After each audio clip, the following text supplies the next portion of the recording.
Hi everyone, Emily here from Emily Reads, and today I'm going to talk to you about The Comte de Monte Cristo by Alexandre Dumas, and I'm going to tell you why I think you should read this book. It is a beast. It is this book, this edition, without the endnotes, is 1,243 pages long. That's a beast. And now, I have read Words of Radiance by Brandon Sanderson. That is also about that long. However, there is something different about reading a classic, especially a classic that has been translated, as opposed to Brandon Sanderson, who has modern sensibilities. It flows better. We understand even though it's fantasy, it doesn't have all the historical references that we might not understand. But why you should read this book. First of all, it is a classic story of revenge, but not only is it the story of Edmond Dantes, who on the eve of his marriage to Mercedes, he gets captured, thrown into jail because people are jealous. They want Mercedes for themselves, or they're jealous of the promise and the bright future that Edmond Dantes has, or they are terrified that he has information about a family member who was a Bonapartist, and that is now considered treasonous. And so it's that story of Edmond Dantes getting thrown into jail, and then he meets a priest in jail who then gives him the keys to, after he's able to escape, the priest tells him of this fortune that's buried on an island, the island of Monte Cristo. And so that is where we get Le Comte de Monte Cristo, is he becomes this identity and takes that fortune to build up his life, and then is able to set all this big plans into motion of enacting revenge against the three men who put him in prison and kept him there for 14 years.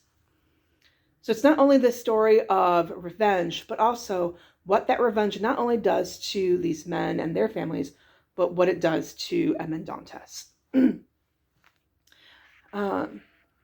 It was serialized when it came out, and I think he was paid by the word, which is why it's so long. I mean, if you're paid by the word, you're going to be more verbose. However, it reads very well. It is highly readable. I broke this up in chunks. Let me show you what I did, if I can find this. So in one of my journals, I actually had a page counter where I figured out that if I read it 19 pages a day, that I would finish it in 2 months. So I literally wrote my page count for the day and where I needed to be. And as I read, I just checked it off. And so breaking it up made it a whole lot easier for me and a lot more manageable for me.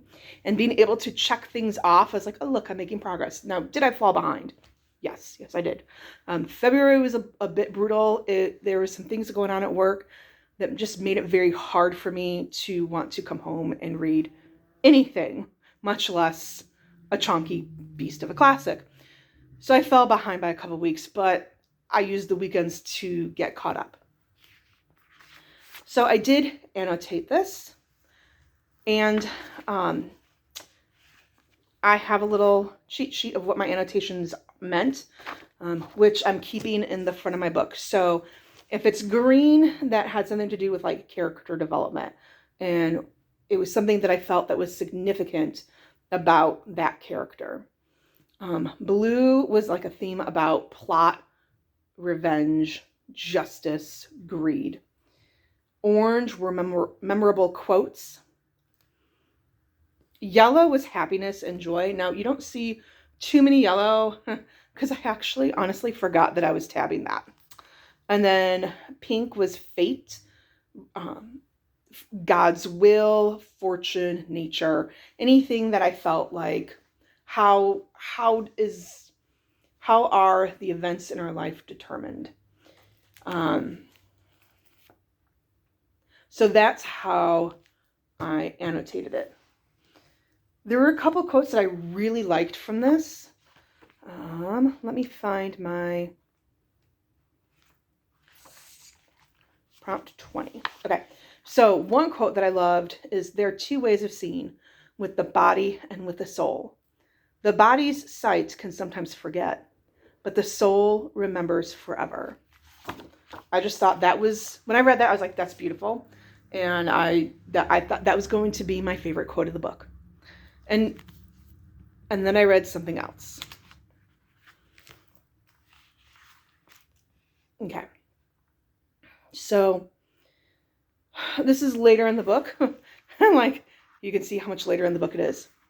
And it says, the friends whom we have lost do not rest in the earth. They are buried in our hearts. And that is how God wanted it, so that we should always be in their company. I have two friends who are always with me in that way.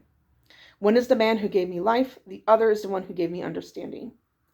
The spirit of both lives in me. I consult them when I am in doubt. And if I have done any good, I owe it to their advice. And I just thought that was a beautiful way of looking at grief and how to cope with the loss of a loved one.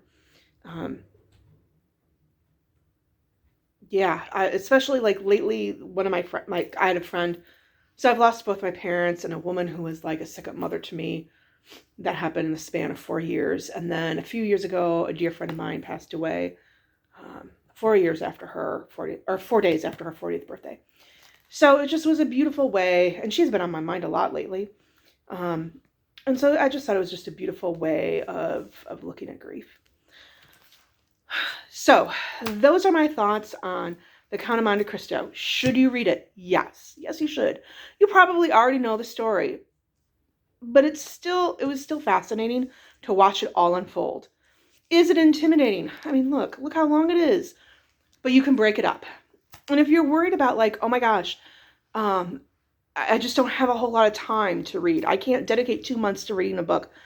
Look, this book was serialized, which means that it came out bits and pieces week by week. So it's okay if it takes you, a year or two to read this book. That's how it was originally written and how people originally read it. So don't worry if it takes you a long time to read it. Just read it. I hope you all are able to enjoy this beautiful day. In my neck of the woods, it is 7 degrees, which is very unseasonable for me. So I'm going to sign off and enjoy this beautiful weather. Bye.